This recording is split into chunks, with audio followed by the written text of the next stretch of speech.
Olá, sejam todos bem-vindos a mais um podcast Ponto de Entrevista. Eu sou a Patrícia Trindade. E eu sou a Andréa Tissoni. E hoje o nosso bate-papo é sobre como cuidar da saúde infantil, né, Patrícia? É isso mesmo, estamos aqui com a doutora Damares Dias Melim. Ela é especialista no desenvolvimento e comportamento infantil e ela vai tirar muitas dúvidas. Nós temos muitas, né, Andréa? Várias perguntas. Muitas perguntas. Ela vai falar muito com a gente hoje. Damares, muito obrigada pela sua participação no Ponto de Entrevista. É um prazer imenso ter você aqui com a gente hoje. Obrigada a vocês pelo convite, é uma honra. Eu, como você já me apresentou, sou pediatra, que atuo também na puericultura e no desenvolvimento e comportamento das crianças. E é um prazer e uma honra disseminar um pouquinho de conhecimento, né? O bom conhecimento, ele precisa aí ser disseminado para a sociedade. É esse o propósito do podcast Ponto de Entrevista. É um prazer ter você aqui com a gente. E eu, como mãe de 3 já grandes, mas passei por todos os percalços e muitas vezes sem informação. Então, é um prazer mesmo tê-la aqui pessoalmente, viu? Eu queria começar das principais marcos que os pais e os cuidadores devem observar que ficam diferentes nas fases da infância. Essa é uma pergunta fundamental e é um olhar que os pais devem ter, mas principalmente o pediatra, né? Que eles escolhem porque nos primeiros meses, por que o acompanhamento com o pediatra é mensal? Não é simplesmente, eles confundem muito, o pediatra ele serve para pesar e medir. Antigamente era muito isso, né? Sim. Mas, na verdade, vai muito além de ver, né, verificar o quanto a criança cresceu, desenvolveu o ganho de peso, mas todas essas habilidades e os ganhos também que ela tem dentro desses marcos esperados. Por exemplo, né, nós temos uma tabela, tanto pela Sociedade Americana de Pediatria, a SBP, Sociedade Brasileira e tantas outras instituições internacionais, que pelos estudos, né, eles evidenciaram marcos que são importantes de acordo com a faixa etária. Então, nós temos muito isso, infelizmente, disseminado. Cada criança tem o seu ritmo, né? Eu discordo disso. Cada criança tem o seu ritmo, desde que esteja inserido, né? Ali no tempo do próprio marco. Então, sim, tem crianças, tem marcos que vão, por exemplo, de 2 meses a 4. Ok, tem criança que vai apresentar com 2 meses, com 3 meses ou com 4 meses. Mas desde que esteja inserido, né? Isso é importante. Então, por exemplo, marcos importantes. Com 2 meses, o sorriso social. Às vezes a gente pode falar, mas só sorrir. Mas tem criança que não sorri, né? E há uma preocupação nisso e possivelmente uma intervenção. Com 4 meses entra a gargalhada. Sustentar o pescoço é muito importante até os 4 meses. Então, quando a gente fala, olha, tem que fazer o tummy time, né? Tem que virar a criança de bruço, estimular, né? Brincar com ela. Tudo isso é estímulo. Antes da criança andar, da criança falar, tem os marcos primários ali que precisam ser preenchidos. Então, sustentar bem a cervical. Por volta dos 9 meses, a criança já sentar sem apoio. É um marco de desenvolvimento. Infelizmente, tem crianças que não apresentam. 1 ano, mais ou menos, quando a criança ela faz 1 ano, não é esperado que ela ande, né? Andar ainda está na janela, mas que ela fique em pé, que ela já pronuncie algumas palavras, mamã, papá, né? Ela já começa a reconhecer quando chamam pelo nome, então, é Gabriela, Gabriela, a criança olha, então já é esperado, isso é um marco. Pode parecer fofinho, porque mas também é um marco que o pediatra avalia, né? Eu fico lembrando dos meus bebês. Saudade. Passa muito rápido. Sim. Nossa, eu falo para as mães, passa muito rápido. Eu acompanho essa semana, eu tive um paciente que ele fez 1 aninho, desde que nasceu, eu lembro certinho, a primeira consulta, né? 7 dias de vida ali, mais ou menos, e a mãe veio e chorando e falava, doutora, ele era assim. Aí eu até dou risada, porque... Aí ele era assim no segundo... Aí eu falei, era assim como? Só tem 7 dias de vida. Aí ele era assim com 2, 3 dias, agora ele tá assim. Eu falei, calma, vai passar.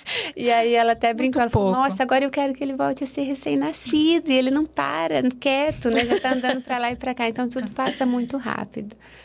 Passa mesmo. Nossa, eu tô aqui... Você tá falando, eu tô lembrando de todos os meus filhos. O meu filho mais velho, ele nasceu prematuro. Desafio, né? É um desafio muito grande, porque ele teve que fazer fisioterapia neurológica. Sim. Mas você me falando das janelas, eu sei, hoje ele já tá grande, já tá um moço, e graças a Deus, perfeito. Mas eu fico pensando que ninguém me falava essas coisas, sabe? E graças a Deus, ele tá bem. Mas aí, você comentando pra mim agora, eu falo assim, nossa, que alívio. Ele tava, apesar de ser prematuro, tava tudo certo. Sim. Porque os prematuros, eles têm um atraso nesse desenvolvimento.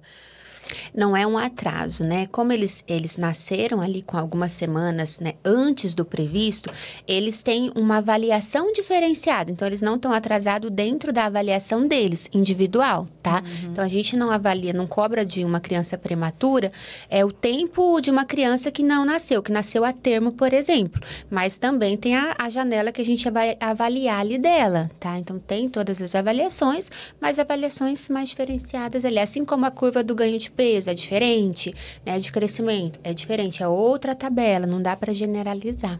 Entendi. E quando que esse atraso, ele pode gerar uma certa preocupação e o alerta, né, para que os pais busquem ajuda? Quando que isso se torna preocupante? Algum tipo de atraso, enfim? Quando esses marcos, eles não acontecem nesse time, nessa janela. Então, como eu disse anteriormente, a criança normalmente ali com 4 meses, ela já sustenta, né, o pescoço, essa cervical, com 6 meses sustenta muito bem. Quando isso não acontece, é uma preocupação, né? Então, tem que ter uma intervenção, normalmente do fisioterapeuta, para avaliar já, começar as sessões. Quando a criança está com 1 aninho, por exemplo, né, 1 aninho e ela não fala pequenas palavras, ou já não consegue não fica em pé, não reconhece quando chama o nome dela. São atrasos que precisam aí ser investigados. Então, quando isso não acontece na janela, quem sabe, né? Eu falo sempre isso nas minhas consultas, os maiores especialistas da criança são os pais. Eu avalio, eu ajudo, a minha obrigação enquanto pediatra, mas quem fica de olho e sempre nota são os pais. Os pais percebem, porque é um feeling muito forte. Eles falam, doutora, eu não sei o que é, mas eu tenho algo errado. Então, isso ajuda também. E cabe ao profissional, obviamente, essa observação mais acentuada. Então, só de eu ir, né? Eu vou ali, eu sempre recebo a criança, eu vou na sala de recepção e recebo. Ali, eu já interagindo, brincando, eu tô pegando alguns marcos dela, se ela já tá apresentando ou não. Então, às vezes os pais falam, a doutora tá brincando. Eu tô brincando, mas eu já tô observando alguns marcos. Então, o pediatra também tem que ficar sempre alerta para o desenvolvimento neuropsicomotor, como um todo. Então, olhar a criança como um todo. E esse marco de alerta também é a criança perder uma habilidade já adquirida. Acontece, né? Então, a criança, ela ganha uma habilidade, aí depois ela tem uma regressão. Isso também é um sinal grande de alerta, que precisa aí de uma investigação e muitas das vezes uma intervenção precoce. Assim, uma regressão fisiológica, né, que nós falamos de poda, que é uma poda fisiológica que acontece. Então, toda criança, em um dado momento, por volta ali dos seus 2, 3 anos, elas têm uma poda, que é o que como o cérebro entende isso? Isso não é tão importante, então eu vou apagar esse poste aqui da cabecinha dela. Isso é importante, isso vai ficar. Então, tem uma fisiológica, né, uma poda natural de habilidades, enfim, que a criança apresenta. Mas tem aquela que não que é uma característica que ela tinha muito importante. Por exemplo, conseguia falar várias palavras e começa a ficar mais tímida, não falar. Isso precisa de intervenção e avaliação. E só por curiosidade mesmo, eu sei que depende de criança para criança, mas que é comum essas regressões? O que poderia ser? Porque eu fiquei muito na dúvida, porque a regressão é uma coisa muito forte, né? Você perceber que ela tá perdendo essas características já adquiridas. Sim. É comum, os pais percebem, por exemplo, crianças que tiveram uma ótima introdução alimentar. Comiam de tudo de 6 meses a 1 aninho. Aí, por volta ali dos seus 2, 3 anos, elas começam a não comer nada. Acontece, é uma regressão, um ganho que elas tinham de habilidade que diminuiu. Criança que andava, eu já peguei em consultório, e simplesmente ela não quer mais andar, ela para, né? Ou ela começa a andar com dificuldade. Poxa, alguma coisa motora ou neurológica está acontecendo. Então, essas regressões, normalmente o pediatra, junto com os pais, eles observam. tá? O que acontece é que, às vezes, os pais observam algo que é mais fino, né, mais sutil, e em algumas situações eles têm medo de falar, ou falam, não, isso tem tempo, não é tão grave, vai levando. E aí, quando chega, já está num grau que precisa aí de uma intervenção mais abrupta. Mas elas são perceptíveis, na sua maioria elas são perceptíveis. Obviamente, a fisiológica, todas têm. Mas são questões ali menores, né? Questões que são esperadas para cada criança, que é a famosa poda fisiológica. E qual a dificuldade, a principal dificuldade que as famílias têm em perceber precocemente esses atrasos nas crianças? Pode ser relacionado até a uma negação de que tem algo de errado com seu filho? Sim. Para além da negação, que em algumas situações sim ocorre, eu falo que é a disseminação de informações corretas, né?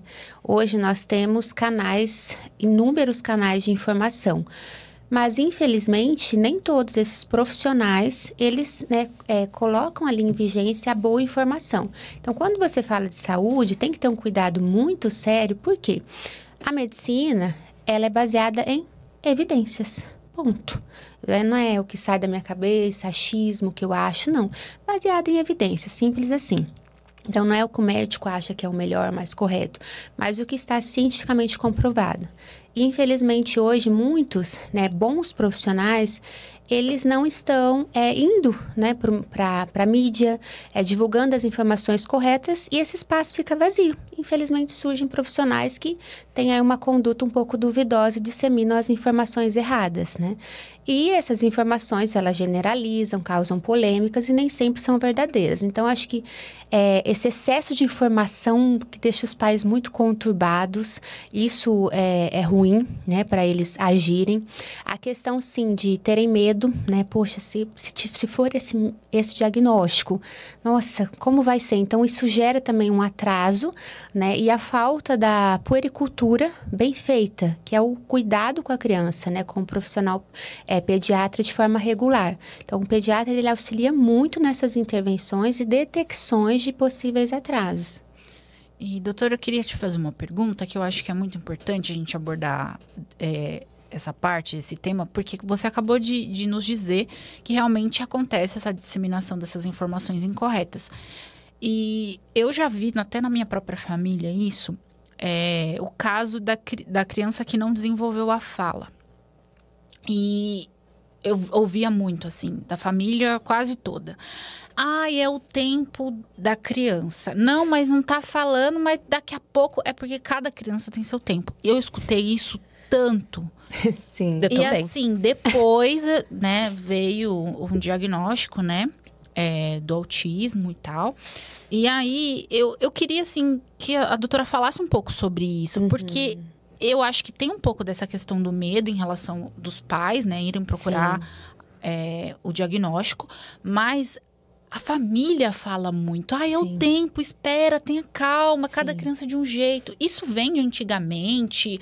Como que é isso, sabe? Porque pode prejudicar, inclusive, todo o processo de tratamento, né? Eu fico imaginando até as pessoas diagnosticadas adultas com autismo, que muitas vezes a fala veio muito tarde e as pessoas acharam... Gente, isso é muito perigoso, é verdade. Eu tenho o caso, né, de uma prima minha, e ela reclamava pra gente mesmo. Nossa, mas ele não tá falando, não sei o quê. Aí a minha irmã falou... A minha irmã é da área da educação. E aí ela comentou, né? É bom você procurar, porque já tá grandinho. Entendeu? Mas tem uma resistência. Tem uma resistência. Infelizmente, isso era muito hoje também, mas era muito mais disseminado. Então, vai acontecer, vai deslanchar daqui a pouco. Então, eu costumo dizer assim, os nossos pais, eles usaram as ferramentas que eles tinham. Ok. Nós temos mais ferramentas e possivelmente nossos filhos terão ainda mais, assim eu creio, né? Espero. Então, essas ferramentas que nós temos hoje, elas são mais avançadas, né? Isso permite detecções mais precoces, né? Tanto a Sociedade Brasileira, enfim, a Academia Americana, com os estudos, com os anos, nós vamos evidenciando o que tem que ser ali, olha, esperado nessa faixa, o que tem que acontecer. Então, isso nos ajuda a ter mais ferramentas, mas de fato isso acontecia muito e ainda acontece. E é o famoso achismo, né? Então, todo mundo hoje tem que ter uma opinião e tem que ser especialista naquele assunto. Nós vivemos nessa era, assim. Não, porque eu entendo, porque é assim, calma. Cada um tem o seu nicho de atuação. Então, você tem que procurar, os pais, né? Eles precisam procurar profissionais de confiança. Profissionais que realmente sejam embasados na ciência. Ponto. Naquilo que funciona, naquilo que é comprovado, né? Uma criança que tem atraso de fala, por exemplo, começa com 2, 3 meses, quando a gente começa a falar assim, olha, ela já está fazendo alguns sons, tá balbuciando? Não, quando você conversa com a criança, aquele olhar que ela tem, ela tá fixando o olhar, ela tá conversando, ela tenta conversar quando você conta uma história ou fala. Primeiro marco, né? Para além disso, quando a criança está ali por volta dos 9, 1 aninho, ela já tem que falar, quando ela tem 1 aninho, mamãe, papai, né? Dadá, mamá, pelo menos algumas palavrinhas ela já precisa falar. Então, esses marcos, quando eles começam a ter atraso, significa, sim, criança não formar frases simples com 2 anos, né? Eu não espero que ela forme uma frase completa, complexa. Quero ir ao banheiro. Não, com 2 anos ainda não, mas quero banheiro, sabe? Assim, quero tetê. Então, a gente vai conversando. Quantas palavras? Qual o vocabulário mais ou menos? Então, de conversar com a criança e também perguntar para os pais. E quanto antes essa intervenção, né, acontece precoce, melhor para a criança. Óbvio que nesse período, desde que ela nasce, e já intraútero, mas até os 2, 3 anos, é um período grande de neuroplasticidade. Que é neuroplasticidade, né? Neuroplasticidade é essa forte adaptação do cérebro a formar conexões, a entender, poxa, isso é importante. Porque muitos pais colocam até crianças pequenininhas para aprender outro idioma, porque eles conseguem aprender com muita facilidade. Então, é um momento que o cérebro está trabalhando ali bastante, né? E depois disso, já tem estudos que mostram que se você pega as sinapses cerebrais de uma criança com 3, 4 anos e compara com adulto, tem pouca mudança. Então, é um período de alto investimento. Quanto mais tem essa resistência, né, e essa intervenção precoce, sim, pior para a criança. Quanto antes a intervenção, melhor o prognóstico. No geral, é isso. E eu fico pensando que, realmente, a gente tinha as ferramentas possíveis naquela época. E eu lembro que eu só descobri o meu diagnóstico de TDAH porque o meu filho foi diagnosticado. E aí ele falou, genético, vamos... Aí eu comecei a ver que eu era exatamente igual ao meu filho. E aí eu fiz testes lá e ela falou, parabéns. Chá revelação de TDAH. Do filho e da mãe. Tudo fez sentido. E a gente era rotulado, a criança preguiçosa, a criança bagunceira. Na verdade, a menina é a quietinha, que não faz nada. Aceita tudo. Então, isso é muito sério. Era o que dava para ser feito naquela época. E hoje a gente tem cada vez mais informação, mas tem que ir atrás das informações corretas. Corretas, né? Profissionais corretos, profissionais sérios, que buscam se atualizar. O mercado tem profissionais e profissionais, então é muito importante. A mídia é importante? Obviamente. Mas ter também essa cautela, sabe? Esse rastreio das informações. Filtrar, acho que essa é a palavra, filtrar. Tem muita coisa, mas tem que filtrar. Acho que é isso. Exatamente. E como que a puericultura? Puericultura, ela vai ajudar nesse desenvolvimento da criança. O que ela é e como ela vai ajudar, até para explicar para o público. Puericultura é o cuidado da criança, né, que vem ali do pediatra. É o cuidado regular da criança. É o pediatra que acompanha quando nasce ali mês a mês, depois vai espaçando, mas é o cuidado com a criança pelo profissional de saúde, né, no caso, o pediatra. Esse cuidado regular, ele ajuda como um todo, né, a criança. pediatra, ele tem um olhar 360. Então, ele olha desde do ganho de peso, do ganho de habilidades, dos marcos sociais dessa criança, da vacinação. Então, ele olha para a criança como um todo. Então, é muito importante. É um olhar voltado da medicina para o público infantil. Essa é a puericultura. Quando a criança nasce, os pais levam ali por volta dos 7 dias de vida. Depois de 1 mês até os 6 meses, mensal. Depois isso passa para mês sim, mês não. Aí vai crescendo trimestral. Depois a cada 4 meses, até uma vez ao ano. Ali em maiores de 7 aninhos. Então, assim, tem que ter esse olhar. De avaliar, de olhar a criança, de ver calendário vacinal, de ver como ela está na escola. Muitas das vezes eu peço, olha, manda, na próxima eu quero um relatório escolar dessa criança, né? Vem algumas queixas, eu acho que é pertinente, aí eu solicito. Então, é um olhar como um todo. Isso é muito importante. Muito. Às vezes os pais negligenciam. Eles falam, não precisa, tá saudável, não tá doente, por que eu vou levar? Mas é justamente, é a criança saudável que você leva para ela continuar saudável, né? É interessante isso sobre a escola, né? Porque a criança passa uma boa parte do tempo dela lá dentro. E os profissionais da educação ali também têm um fator, né, de observador, de ver o que está acontecendo. É muito importante ter esse contato até com o pediatra, né? Isso é muito importante, porque a criança, como você falou, ela passa muito tempo na escola. E às vezes a criança, ela tem um comportamento dentro de casa e tem um comportamento na escola. É muito comum. E os pais, por exemplo, muitos pais trabalham fora porque precisam, né, para sustentar as suas famílias. E eles chegam à noite, eles não conseguem ter tanto tempo detectar minúcias ali, questões da criança, comportamentais, sociais, de aprendizado. E quem vai trazer isso à escola? Os professores, né? Eles vão mandar o relatório escrevendo, destrinchando todos esses pormenores. Isso ajuda muito o profissional de saúde, muito, muito. Nossa, muito bacana ter essa liga. Tem que ter, né? Tem que ter.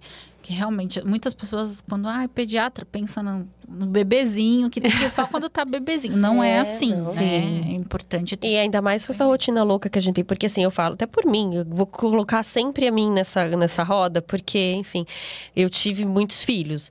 E o meu filho, eu fui dona de casa na fase dele. Então, eu tava o tempo todo com ele. Eu observava. E mesmo assim, a escola via coisas que eu não via. Uhum. E aí ele fala, olha, tem que levar no oftalmologista. Tem que levar no psicólogo, no psiquiatra, até por conta do TDAH. Então, assim, não adianta. Eles agem de um jeito na escola que eles não vão agir dentro de casa. A gente não percebe algumas coisas. Até por estar interagindo com outras crianças da mesma idade. Acho que tem tudo isso, né? Isso, não só pela interação, mas na escola eles estão para... principal função é aprendizado, né? Eles são o quê? Estudantes. Então, os professores, eles têm esse olhar mais atento à questão da alfabetização, do aprendizado da criança. Então, uma criança que não para na cadeira, né? Criança é criança tem que brincar mesmo. Mas elas conseguem já, né, a partir dos 6, 7 aninhos, a ter uma postura mais adequada, conseguir ficar um tempo a mais ali na sala. Então, são sinais que o profissional vai... criança que está com muita dificuldade de aprendizado, criança que não está enxergando. Então, o professor fala... Às vezes a criança fala, eu preciso mudar para frente, tia, porque eu não tô... Aí... manda para os pais, olha, precisa ir no oftalmo. Então, isso é uma ajuda, assim, essencial. A escola, o pediatra e a família, eles precisam andar em conjunto aí para a criança funcionar e ter o melhor desempenho possível. Realmente tem que ser um olhar de todos os lugares de convivência dessa criança, justamente, né? Você fala muito sobre o básico bem feito. Como que isso funciona na prática, né? Quando a gente fala da rotina familiar, né? Naquele contexto. Sim, o famoso básico bem feito. Eu dou risada porque, assim, é muito comum no meu consultório. Eu entendo, né, obviamente, os desafios que os pais enfrentam, mas é incrível como o básico bem feito funciona, né? O que é o básico bem feito? Para mim, enquanto pediatra, é uma criança que faz acompanhamento regular com o pediatra, né? Que passa ali, então, esse acompanhamento ajuda nas detecções, a verificar o desenvolvimento. É uma criança com calendário vacinal em dia. Então, uma criança com calendário vacinal em dia, ela não previne só as comorbidades, mas as sequelas dessas comorbidades. Por exemplo, meningite, né? Causa sequelas neurológicas gravíssimas que também vão influenciar no aprendizado dessa criança. Uma criança que faz a suplementação adequada.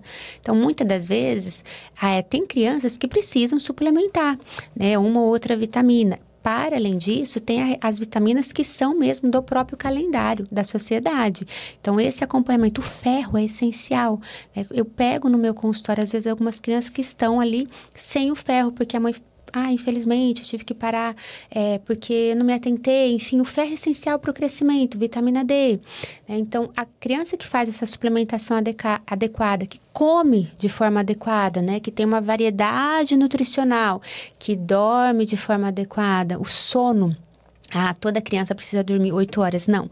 Cada faixa etária da criança tem uma quantidade de horas de sono necessária. Sono não é só para descanso, ajuda na memória, na concentração, no crescimento e desenvolvimento dessa criança. Né? Então, são muitas questões. Esse básico bem feito, quando é bem feito, normalmente a maioria vai bem, sabe? Mas é um básico bem feito difícil de ser feito. Porque a gente é muito visual, né? Ele tá bem, então tá bem. E você vai deixando. E a gente esquece que eles estão em fase de crescimento e de desenvolvimento. Então, cuidar da alimentação, cuidar... Eles são crianças que estão se formando ainda. Então, a gente precisa ainda estar ali orientando. E a gente acha que ele cresceu um pouquinho, ele já tem autonomia e já tá bom. Espera, não, mas já entende, né? Até quando o cérebro ainda está em desenvolvimento? Vocês sabem? Eu vou chutar 18, 20 e poucos. Porque a gente já entrevistou muita gente aqui. Eu tô colando. A gente cola um pouco. Até 25 anos, gente. Então, até os 25 anos, tá? É muito tempo. Então, como a gente, às vezes, vai cobrar uma maturidade... muita coisa. Sim.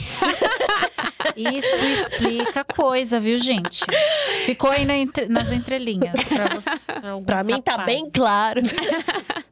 Como nós vamos cobrar uma maturidade, né, cerebral, uma maturidade emocional da criança, por exemplo, com 4 anos. Não é porque ela já entende o sim ou não, um comando de sim ou não, que ela consegue regular suas emoções. Então, às vezes, os pais falam, mas ela entende, doutora. Ela sabe que eu tô falando que não é. Entendeu? Eu falo, tudo bem, ela até sabe, mas ela não consegue regular as emoções dela. Calma. Nem a gente ainda consegue. Nem a gente depois, com 30 e poucos anos, vem falar consegue. Um não pra mim, pra você ver. Entendeu? Então, assim, tem que ter essa paciência, entender, né, o que é normal da criança, o que não é.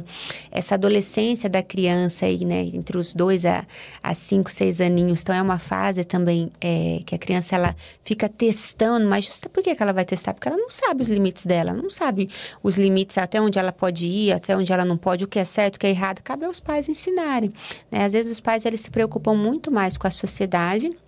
Quando uma criança faz uma ação assim, cai no chão, né? Aí os pais falam, não, tá fazendo birra. Do que com a própria criança. Como ela tá? Então, sabe, abaixa, calma, né? Pergunta, espera um pouquinho. Eles se preocupam com quem tá em volta. É uma criança, não tem... Criança não é mini adulto. Criança é criança. Então, ela tem um comportamento de criança. Isso é importante. E isso é bem engraçado. Esse negócio, porque, na verdade, nós fomos criados dessa forma. Pra serem mini adultos. Não, é verdade. eu era mini adulta minha mãe mesmo. falava assim, olha, se você... E eu reproduzi isso, tá? Eu reproduzi, infelizmente. Perdão, meus filhos, eu amo vocês. Mas eu reproduzi.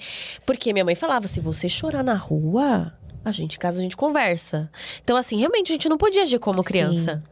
Isso prende, né, as emoções. Aí, muitas das vezes, o adulto, ele cresce desconfiando, ele não quer colocar as emoções, né, em prática, esboçar. Então, ele cresce aquele adulto mais reservado, mais intrínseco. Não posso chorar. Por que ele não pode chorar? Se você vai resgatar, começa a resgatar, não. Porque na minha infância eu não podia chorar, não podia expressar minhas emoções. Então, isso não é benéfico, né? Tem que deixar a criança, sim, e mostrando os limites e educando com os seus valores ali, cada família com os seus valores. Mas dentro do escopo geral, a criança, ela tem que ser criança. Não dá para eu cobrar um comportamento, não é porque ela tem 8 anos, que ela já entende muitos comandos, que ela já tem uma maturidade cerebral de um adulto. Isso não existe, entendeu? Amiga. A gente... com do adulto disfuncional.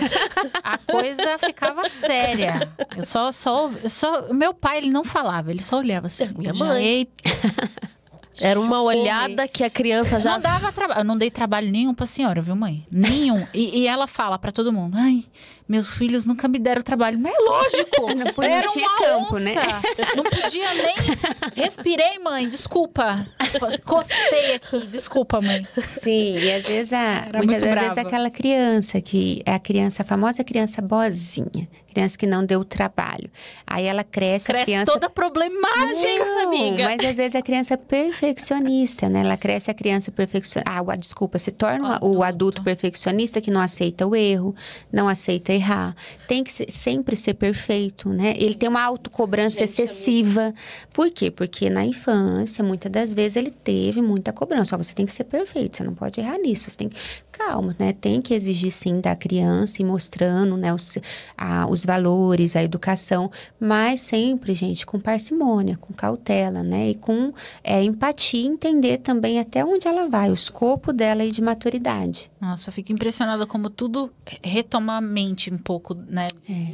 E a questão psicológica, né? Porque Reflete em tudo. reflete, Sim. porque é exatamente isso.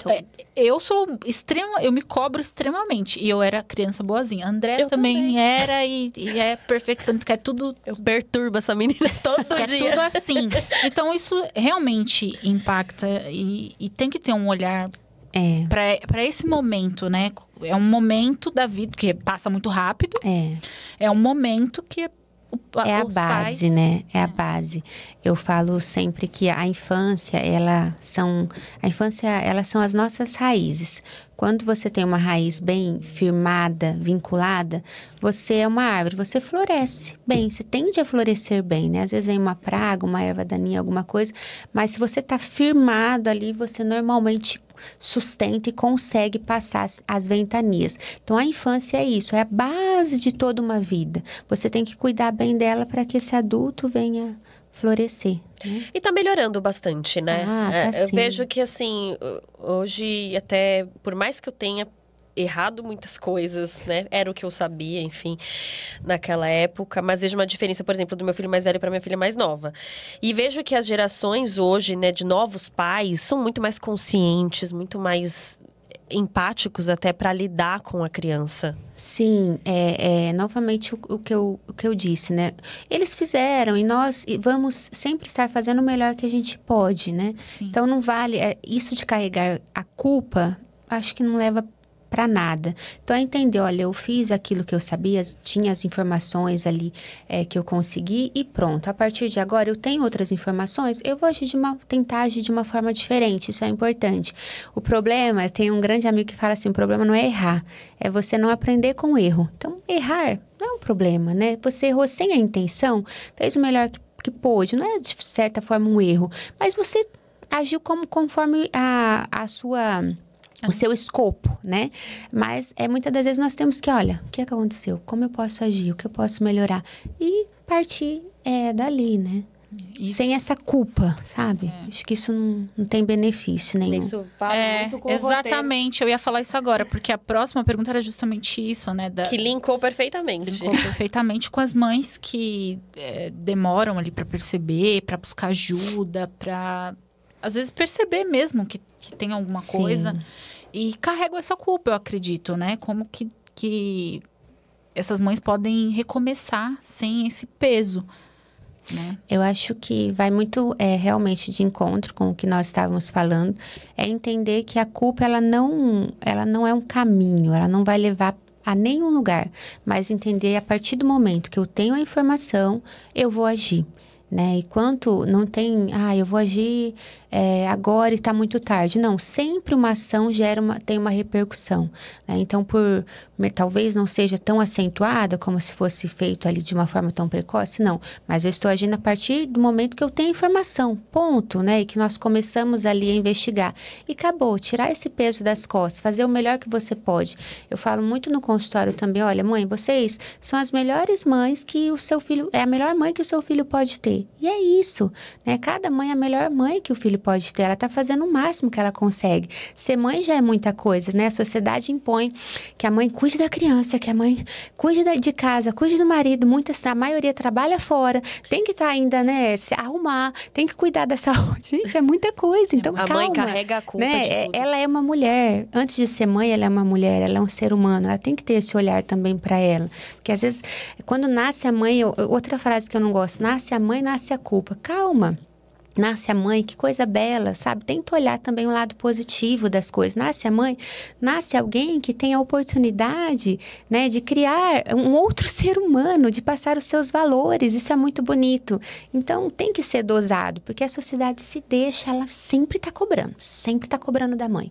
Muito mais do que do pai. É uma cobrança muito mais materna, sabe? E a gente, enquanto mulher, tem que se impor também, tem que falar, porque senão a gente só vai recolhendo, se retraindo, não conversa, não falo, porque eu tenho que ser perfeita, eu não vou conversar com as minhas amigas, nossa, eu não vou trazer essa polêmica. Então, parece que a gente sempre está num casulo. Isso não é correto. Você, antes de mãe, você é uma mulher, um ser humano, né? O medo até de ser julgada, né? Porque se você reclama, por que você tá reclamando? Você tem filho, você tem uma vida maravilhosa, tá reclamando do quê? Você é só mãe. Deus do céu! Você difícil. É mãe, não é só mãe, sabe? E nisso vem, é um pacote com muitas atribuições e muitas coisas, né? Muitas responsabilidades. Muitas responsabilidades e muitas bênçãos também, né? É verdade. Nossa, eu amo. Eu fui mãe muito jovem, mas não me arrependo em gênero, número e grau dos meus filhos, porque são as minhas alegrias diárias. O que mais desafia, né, as mães de crianças com autismo no dia a dia? Porque a gente fala até sobre a culpa do diagnóstico precoce. Quais são os principais desafios que essa mãe enfrenta no dia a dia? Os principais, na minha visão, eles são sociais, né? Então, essa mãe, muitas das vezes, nessa família, ela fica mais retraída. Então, ela começa a se distanciar ali das questões sociais. Porque se eu for, o ambiente não é preparado para o meu filho, ou vão ficar julgando. Infelizmente, isso acontece muito, né? Então, essa família, ela começa a se distanciar do círculo social. Isso é muito ruim, traz danos para toda a família. Fora isso, muitas das vezes, alguns estudos, né, já têm mostrado, alguns dados, que as mães de filhos atípicos, normalmente elas ficam solo. Então, os pais, eles largam aí, eles se separam nessa jornada. Então, as mães, elas ficam solo. Para além disso, a jornada da criança com transtorno do espectro autista é uma jornada desafiadora e intensa. Elas precisam, muitas das vezes, de intervenções diárias, né? Então, essa mãe, ela precisa largar o serviço. Muitas das vezes ela larga o serviço para estar ali acompanhando o filho em todas as terapias que tem que fazer diariamente, né? E os desafios com a própria criança. Então, desafios de comunicação, como se comunicar com a criança.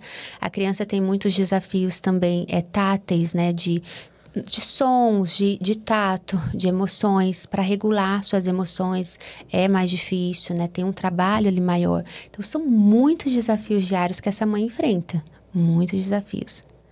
Eu imagino que seja até uma forma, e às vezes as mulheres, por isso que elas acabam até se afastando de círculos sociais, porque elas não têm tempo.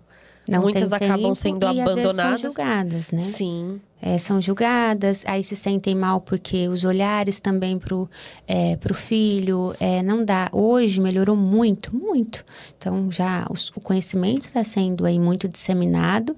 Então, muitos locais, por exemplo, estão tendo adaptações. A gente vem em aeroporto, né? Já tem a sala ali, né, sensorial. Então, está tendo, né, grandes melhorias. Mas ainda tem muito a ser feito. Então, esses pais, eles tendem a ficar mais reclusos, né? E nesse caso, uma outra pergunta rapidinho. Nesses casos das escolas, elas estão preparadas de fato para essas crianças? Na minha visão, ainda não, tá? Tem tido um grande avanço, principalmente nas escolas particulares, mas nas escolas públicas, as medidas governamentais, elas ainda estão aquém. Tá? As professoras estão sobrecarregadas porque são muitos alunos e esses alunos, eles precisam de uma atenção individualizada e nem sempre o governo, ele coloca, né, ele não consegue ainda colocar para cada sala, para cada aluno, né, esse profissional para estar ali assessorando ano. Então, ainda tem um grande campo aí para avanço. Muita coisa para melhorar, né? Realmente. E falando um pouquinho, acho que tem muita relação com o que você respondeu, mas desse atendimento humanizado na sua clínica, né? Você falou ali que brinca um pouquinho com as crianças e que já vai ali, né, vendo como que elas estão. Mas conta um pouquinho pra gente sobre essa parte mais humanizada mesmo. Eu falo aqui, eu acompanhei há um tempo atrás uma amiga minha que foi levar o bebezinho no pediatra. E foi uma consulta muito rápida. E ela saiu um pouco brava. Tá? Vou contar aqui um bastidor. Exposed. Bastidor. Ela saiu muito brava. Ela falou, ai, amiga, às vezes eu penso em nem vir, porque ele não me fala nada. Eu sou mãe de primeira viagem, ela não tem rede de apoio, porque a mãe faleceu, enfim, em coisas. E falou, não dá vontade nem de vir, porque eu não sei o que é pra fazer, e eu não sei se eu tô fazendo certo. Então, às vezes, eu acho que é um pouco também de ser um pouco psicóloga das mães de primeira vez. Eu acredito que você exerce esse papel. E aí eu falei, calma, amiga, às vezes a gente acha um outro profissional que vai te ajudar e tal, mas eu também não sabia muito o que falar, porque eu também não tenho filho, então, meu Deus. Mas assim... Só acolhe, né? Eu acolho, mas eu queria entender um pouco como é essa humanização na sua clínica e como isso é importante para as mães, Sim, sabe? Principalmente para as mães de primeira viagem, né? As mães que têm ali 2, 3 filhos, elas já têm a vivência, então já sabem mais sobre o tema, sobre as crianças.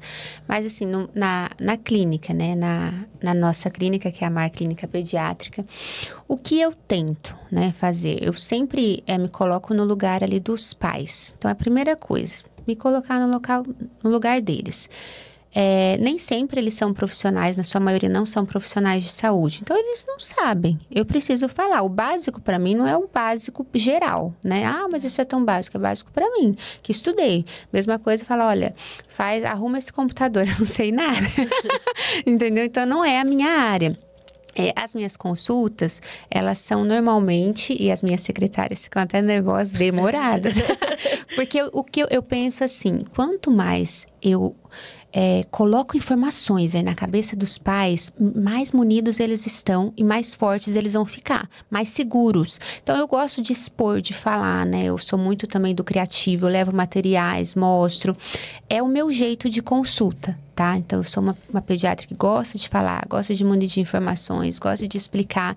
E os pais, normalmente, eles saem com essa sensação, poxa, às vezes eles trazem 15 perguntas, não tô brincando. Teve uma que chegou com 30. Checklist. Aí eu falei, uau, vamos lá. Mas eu gosto, tá? Eu acho que é interessante porque eu falo, olha, são 30 perguntas que ela vai sair aqui com as respostas. Poxa, vai se sentir mais segura. Segura, essa palavra. Mais segura. Eu imaginei com uma criança... Gente, eu ia ficar muito insegura. Como é que dá banho nisso? Como é que eu cuido disso aqui? Mas é verdade, porque eu lembro, né, do meu primeiro filho. Gente, eu tinha 18 anos. E eu fui numa pediatra, gente, aquela pediatra era maravilhosa, assim. Eu acho que é das antigas ainda, né? Elas são mais... A gente ficava horas, tanto eu quanto o pai dele, porque ele também era presente. E a gente ficava horas na sala dela, assim, e ela passava tudo de cabo a rabo. Você vai fazer isso, porque isso, para isso. Eu saía de lá assim, gente, eu vou dominar o mundo, eu vou conquistar o mundo com isso daqui, com essa informação que eu tenho. Então, é maravilhoso isso mesmo. Ter a paciência para explicar, para entender também a demanda do pai. Muitas das vezes, exercer essa função mesmo de psicólogo, né? De ouvir aquele desabafo, aquela demanda. E faz parte. Porque quando você trata a criança, você não trata só a criança, você também está olhando para a família, né? Olhando para a mãe. Então, muitas vezes eu pergunto para a mãe, né? Mãe, como você está? Às vezes elas levam até... Você, como você está? Né? É importante isso, esse olhar aí voltado para a família. Isso faz diferença e quanto mais informação, mais esses pais, eles saem munidos aí, fortalecidos e seguros para cuidar dos seus pequenos. E impacta muito, né, doutora? Impacta. Porque se a mãe está bem, de certa forma, ela vai conseguir ser mais atenta e conseguir tocar todas essas demandas, né, do dia a dia. O psicológico da mãe, ele influencia também na produção, por exemplo, de leite. Uma mãe que está muito ansiosa, muito nervosa, né, muito agitada, insegura, também impacta na produção de leite. Então, tudo tem ali uma correlação, né? É importante olhar como um todo. Não sabia. Não é só a criança. Nossa, que importante isso. Porque, querendo ou não, é uma ligação muito forte. Os primeiros meses do bebê, claro, por muito tempo ainda, mas os primeiros meses do bebê com a mãe é uma ligação, assim, quase que é um cordãozinho invisível que existe ali. É impressionante. É a famosa esterogestação. Já ouviram falar? Não. Esterogestação é o período aí dos 3 meses pós-nascimento. A criança não sabe que saiu do útero. Então, ela se comporta de forma muito parecida intraútero. Né? Então, eu falo, não dá pra ficar cobrando tanto dessa criança. Às vezes os pais falam, tem que ter uma rotina assim. Eu falo, calma. Ela tá no período de esterogestação. É um período de descoberta, tanto da criança quanto para os pais também, né? Poxa, a mãe, ela nasceu o filho dela, o pai, né? Agora ele é pai. Então, é um período de deixar ali esse ninho, né? Mais reservado para eles. Menos visita, gente. Esse negócio de ficar visitando, né? Visitando a mãe quando tá nesse, né? Quando ela tá nesse período tão deles mesmo, né? Um período de descoberta. Deixa eles nesse momento. A criança também ali internalizando. Olha, o sonzinho da minha mãe um pouquinho mais, do meu pai, eu já ouvia. Então, é um período muito particular da família. Eu acho que tem que ter essa reserva. E muitas vezes as pessoas não têm esse bom senso. É outro bom senso que falta na sociedade, né? Mas falta mesmo. Mas é muito assim, muito. gente. Mas, doutora, eu queria te perguntar uma coisa rapidinho, que não tá na nossa pauta, mas é porque eu lembro muito da gestação da minha irmã. E a minha sobrinha nasceu prematura, enfim, passamos por muitas questões. Ela passou por cirurgia assim que nasceu, foi bem complicado. Só que ela chorava muito. E esses dias eu fui visitar uma tia minha e tem um bebê lá, um bebezinho. E ele não chora. Eu falei, gente, mas nem parece que tem criança aqui. Assim, não chora, não fica chorando toda hora. E a Ana Clara chorava muito, minha sobrinha. E a minha irmã, ela quase enlouqueceu nesse período, porque ela não dormia. E ela já é nervosa, como nós da família já somos mais estressados. Então você imagina essa mulher sem dormir. E aí eu fico pensando, como lidar, às vezes, com essa... É normal isso? Tem crianças que choram mais mesmo? É natural ou depende? Porque, gente, era uma loucura. Tem que avaliar o porquê, né? Eu falo... O choro da criança é comunicação para a criança. A criança, ela não consegue falar assim, ô mãe, eu fiz cocô. Ô mãe, agora eu tô com fome. Ô mãe, agora eu só quero teu colinho. Ô mãe, agora eu quero ouvir um sonzinho ou brincar aqui um pouquinho no tummy time. Não, a criança, ela não fala. Qual a forma de comunicação da criança? É chorar. Né? E é incrível como depois de um tempo os pais conseguem discernir. Ah, tá chorando, isso é manha. Eles brincam, né? Ah, isso aí é fome, isso daí é fralda suja. Eles conseguem, e conseguem mesmo, eu acho incrível. Eu falo, olha, vocês são os maiores especialistas, mas o choro é comunicação. Então tem que investigar, né? Às vezes a criança tá com algo incômodo, às vezes é a roupa, os pais sobrecarregam ela com muita roupinha, ela tá com muito calor. Então o choro é a forma de comunicação. Vai testando, olha, o que é, o que não é. Depois de um tempo os pais já começam a detectar. De fato, tem crianças que choram aí um pouquinho mais, outras um pouquinho menos, mas no geral a criança chora para se comunicar. Ela é a forma que ela tem, ela não está falando, né? Como que ela vai se comunicar? Chorando, né? E os pais vão detectando ao longo aí dos meses o porquê desse choro. Mas às vezes, normalmente é algum incômodo que a criança tem. A minha irmã não dormia, porque ela só chorava de madrugada. E a irritabilidade, só um adendo para não esquecer, a irritabilidade da criança, em alguns cenários, ela também está envolvida com o nicho, com o meio familiar. Então, se os pais, por exemplo, estão um pouco mais nervosos, estressados, privação de sono mexe muito, né, com os pais, principalmente com a mãe, isso também impacta na criança. Às vezes a criança ela é uma criança mais agitada, mais nervosa, por esse meio aí que ela está inserida. Tudo tem uma influência. Nossa, eu tenho uma dúvida aqui, porque a gente tá falando, é normal. Cada um dos meus filhos teve um comportamento completamente diferente um do outro. O meu filho, ele chorava, mas ele chorava quando ele queria alguma coisa. Eu acredito que é até o mais que a gente considera normal, assim, de bebê. A Sofia, ela não chorava. A minha pediatra até falava assim, olha, acorda ela pra dar mamar, porque senão ela não vai acordar. E eu ficava até com medo, sabe? Eu ia lá, pegava ela mamava dormindo. Ela não respirando, né? Tipo... Ela adora dormir até hoje. A mais nova, ela foi muito chorona, ela foi muito irritada, mas aconteceu uma coisa muito importante na minha gestação. Eu passei nervoso, mas nem isso. Quando eu voltei pra casa, eu tive a cefaleia pós-RAC, eu tive foi cesariana. Eu tive que voltar pro hospital, ela ficou em casa com a minha sogra. E eu lembro que minha sogra me mandava mensagem falando que ela tava chorando. E eu acho que ela sofreu de alguma forma por eu ter ficado longe. Porque eu fiquei muito tempo fora. Acho que eu fiquei horas fora. Depois disso, ela era recém-nascida. Mas depois disso, assim, ela não queria desgrudar do meu colo. Isso tem interferência? Tem interferência. No intraútero, vamos pensar. O que a criança escuta e qual é o contato ela tem ali com a mãe, né? E intraútero, o que ela escuta é o barulho, né? Ela escuta o coraçãozinho da mamãe, tum, tum, tum, tum, tum, tum.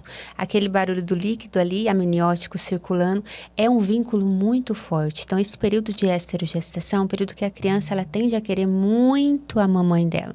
E não é errado ficar junto, porque às vezes fala, ai, nossa, não pode dar colo, vai estragar essa criança. Não, gente, ela tá vivendo um período de esterogestação, ela quer a mãe dela, ela quer ouvir aquele barulhinho que é comum para ela, que traz paz, tranquilidade, né? Então, tem muito a ver, sim, essa relação materna com o comportamento da criança já recém-nascida. Ela quer mais a presença da mãe, principalmente. O pai, quando conversa muito, alguns estudos já relatam que, sim, a criança mexe, reconhece, né? A música clássica, principalmente, faz bem já intraútero. Então, os estudos já estão avançando muito em relação a isso, né? Mas, com certeza, a criança ela tem uma relação muito forte materna, principalmente o bebezinho ali. Faz muito sentido. A minha gestação do meio foi a mais tranquila de todas. E a Sofia, na infância, não digo agora na adolescência, ela foi uma criança... Dos meus 3, a criança mais tranquila. O bebezinho mais... Parecia que nem tinha criança em casa. Impressionante. Pode seguir. Pode. Bom, você costuma dizer que a essência da criança no presente é para que o adulto floresça no futuro, né? Uhum.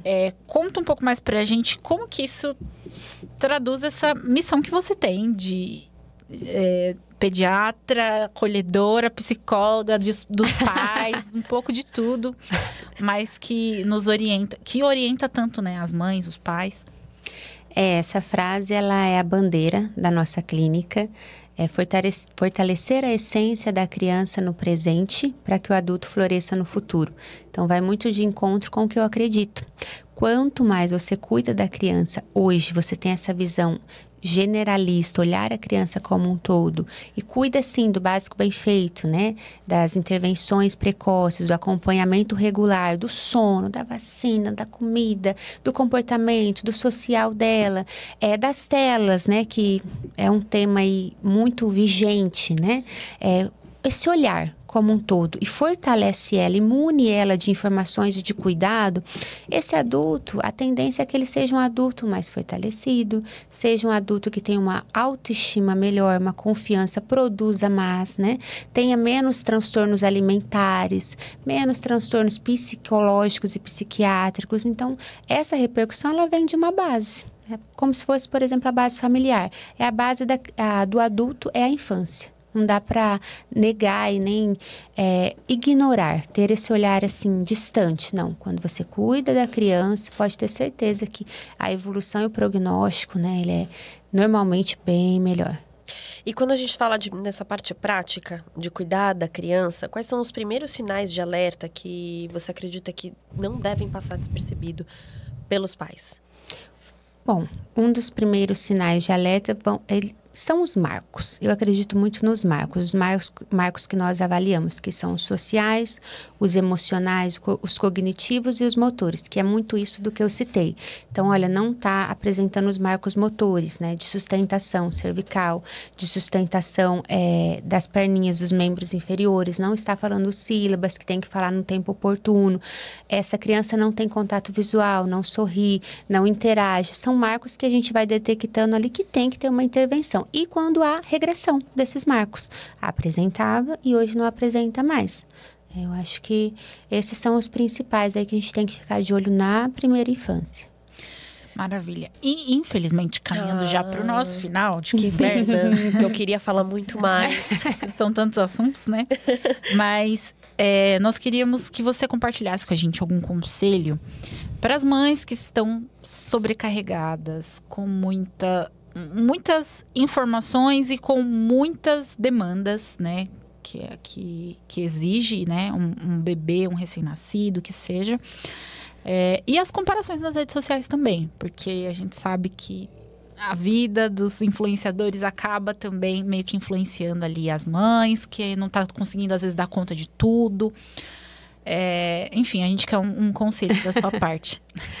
Olha, eu acredito que o maior conselho que eu posso deixar, né, nessa pouca, que não é uma vida, né, mas alguns anos de experiência nessa área, é a mãe, ela ter um cuidado e filtrar essas informações da internet e ter um profissional de confiança. Pronto.